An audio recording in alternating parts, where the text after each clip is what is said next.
Wyoming Business Council is the economic development arm of the state government here in Wyoming, and a very unique agency at that.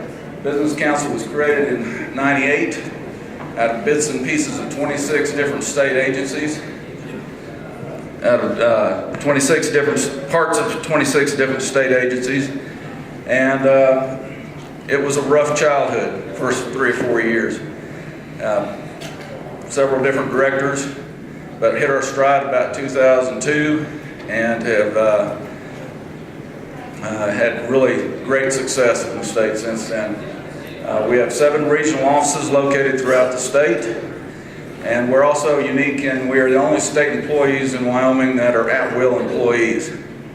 And our agency head is not appointed by the governor, but by a board of 15 business people that are staggered terms appointed by the governor. So that's trying to keep politics at arm's length is how that works.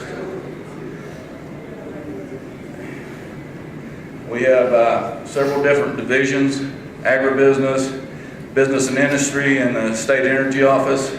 Investment-ready communities is where our grant are housed. Main Street, rural development, accounting, and all that. And we'll go a little bit into each one. I'm trying to hurry. I know y'all need to get out. Agriculture is mainly value added to ag products within the state. Been really successful. In fact, our highest GDP growth over the last 5 years has been in ag, particularly this last year, once we got through the drought. It's actually growth-wise our strongest sector right now.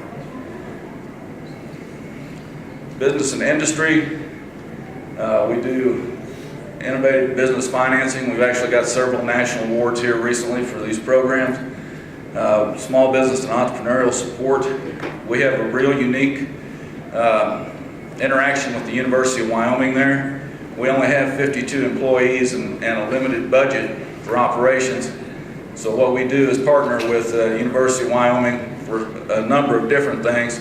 Intellectual property protection keeps us from having to have a patent lawyer on staff.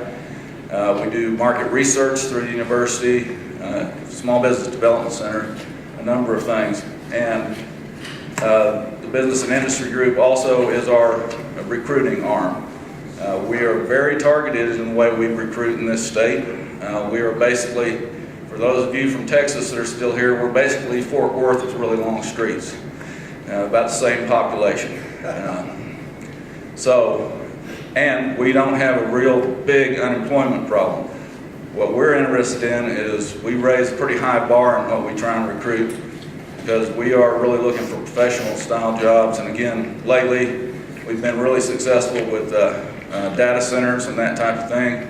A pharmaceutical outfit in Cody, in Lander. We just had a hometown boy move back and open his business there, Pitch Engine, which is a marketing firm for all the social media.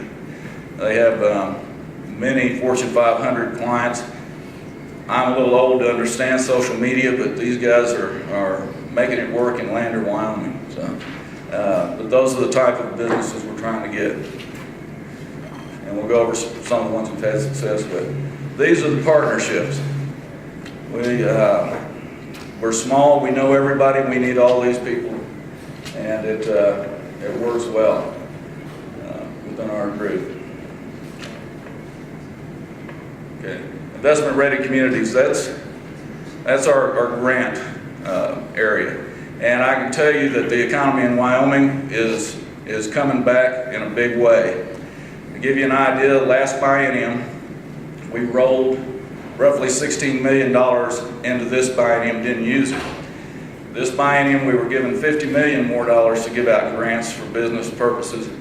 We will run out of money in December, and we have requested an additional $30 million from the governor for the next biennium, and that may not be enough. We just have bigger and better projects coming down the line. We're landing businesses we never thought we would. And it's a fun job to have right now if we can get the money. Business ready communities started. Like I say, the first 4 years were a little rough for the Business Council. And when we went out and we tried to recruit, and we found out, people told us, well, you're trying to sell us pastures. So for the next 6 years, most of our money went into building business parks, curb and gutter, water, sewer, that kind of thing.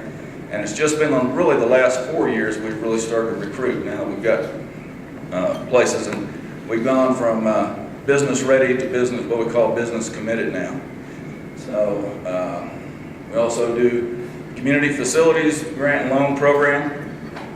We built a bunch of new schools in this state in the last 10 years, and what that's been used for is to go in and turn those old schools that were abandoned into civic centers and that type of thing. And community development block grant, that's the federal program, we manage that as well. Okay, Main Street and rural development. Main Street, if you're familiar with that, it helps keep the Main Street viable in towns. It's been really valuable to small towns that have a Walmart or Target move into the outskirts of town and they have to change their whole model. They have to find niche marketing and that type of thing. We have 15 communities that are participating, and we actually, half of ours are not really what the national Main Street is because our towns are too small. So it's a little bit different program here. It's been really successful. We're lucky we have some really cool old buildings around here. My favorite, I was talking last night up in, is we have the only log gymnasium in the world.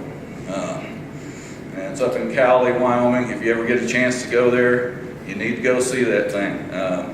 We put about $1 million into it to refurbish it. Because the floor was so bad, when I first looked at it, I went and bought a basketball to be able to say I took a shot in there. It took me 4 tries, but with the new floor, next time I go, 1 try. But the other thing about Main Street is we go do community assessments. We send a team in, and that helps guide us as to what we want to recruit for various towns, and also helps them look ahead 5, 10, 20 years. We've done all 98 or 99 municipalities within the state, and we're now going back and doing every 5 years, doing them again. And if you don't do that, if you're from another state, it's something you should consider doing, and it's really helpful. We work with small businesses throughout the state. We work with, we actually meet with more than you see here, but these are ones we provided specific services for. Whether we gave them a trade show grant so they could go out to and sell their stuff outside the state, or helped them with procurement. We do that, help people get on the bid list for federal and state government, intellectual property protection, all that. So these are ones that, and what we found, our biggest problem in this state is we have about 35% market penetration.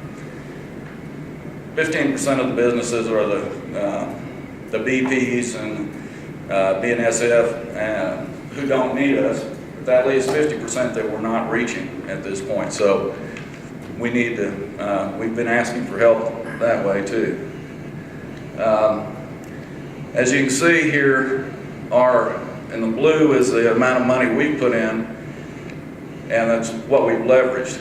As you can see, the difference is we were building parks before. Now, the last 2 years, it's more business committed, where it's an actual business coming in, and our leverage has gone from 1 to 3 to 1 to 6 now. So, and we expect that to go to 1 to 10 in the next couple of years because of the things